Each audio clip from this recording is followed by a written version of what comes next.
Alright, so in this video we're going to start with problem 12, and both of these two problems are going to be solved by factoring. So on this one you have three terms, so it is a trinomial, and the leading coefficient is 1. So this will be an easy type of factoring. So all I do is I look at my 50 and I am going to see what adds up to give, what multiplies to give me 50 but adds to give me 15. So let's look at all the factors of 50.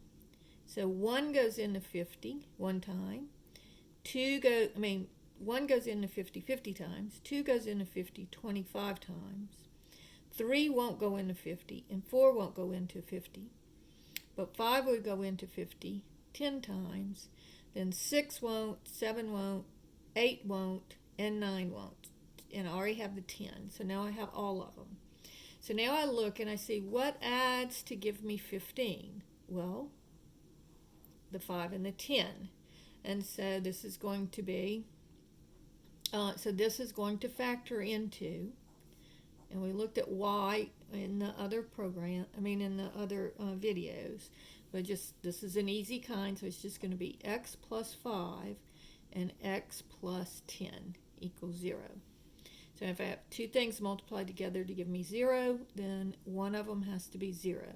So either x plus 5 equals 0, subtract the 5, you get x equals negative 5, or x plus 10 has to equal 0, so subtract the 10, and you get x is equal to negative 10. So notice when you start with an x squared, you come out with two answers. All right? Now let's look at problem 13.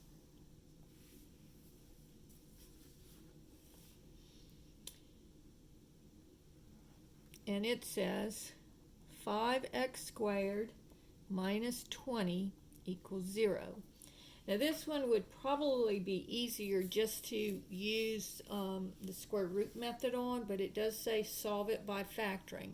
So you do have to solve it by factoring.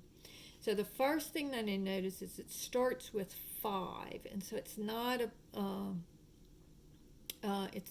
doesn't have a leading coefficient of 1 yet.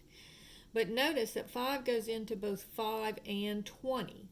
So I'm going to take out the 5, I'll factor out the 5, and I get x squared, 5x squared gives me x squared, minus 5 into 20 goes 4 times.